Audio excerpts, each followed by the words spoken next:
opened this debate at the Business Committee on Amnesty International's utterly damning report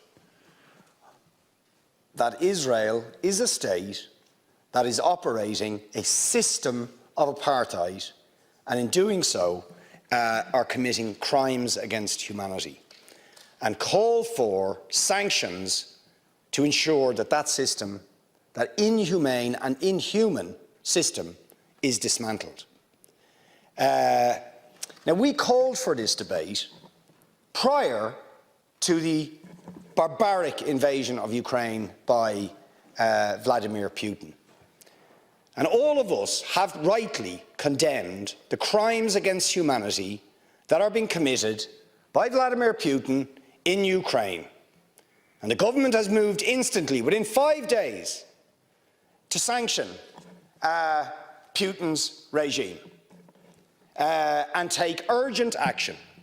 And the strength of language that was used, rightly, against Putin as a barbarian, as a thug, as a murderer, as a warmonger, all of which are true, all of those things apply to the State of Israel in its treatment of the Palestinians, and yes, the government is concerned about its use of language and doesn't feel it is appropriate to even use the word apartheid when Amnesty International, the most respected human rights organisation in the world, and Human Rights Watch, within a very short period of time, issue these damning reports saying that Israel, since its foundation, has been built on a system of oppression and domination and apartheid and racism, involving the murder of unarmed, innocent civilians on a regular basis,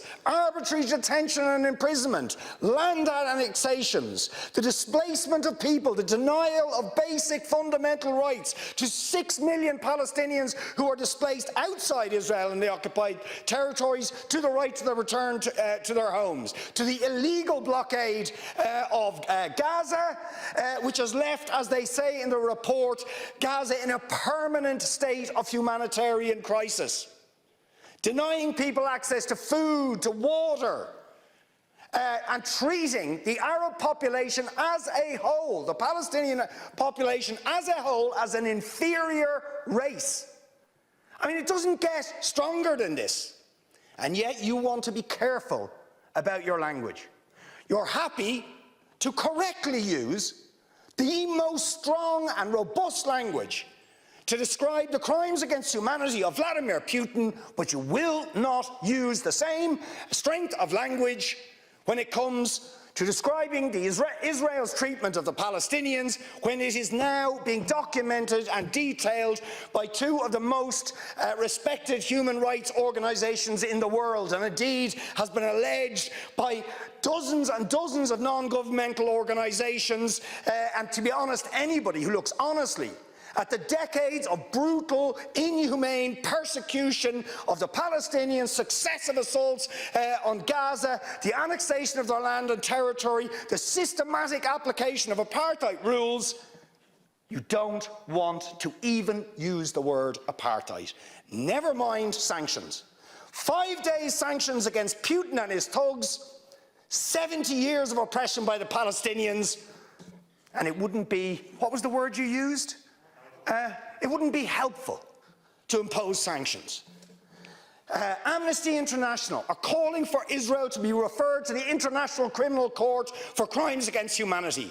Will you support it? They are calling for targeted sanctions against Israeli officials who are perpetuating the system of apartheid, just exactly the same types of sanctions you've just initiated against Vladimir Putin. Will you support it? And I think the answer is clearly you're not going to. And then we ask the question, why? Why?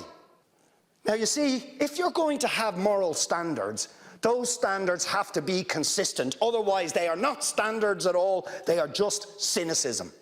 And of course, we all know the reason that the standards are not consistent is because to call out the apartheid state of Israel would be to run foul of the concerns of certain states that are now presenting themselves as defenders of democracy and so on, such as the United States, the UK, Germany and other powers, whose relationship with Israel, supporting it and backing it, means that the European Union's moral credentials are bankrupted.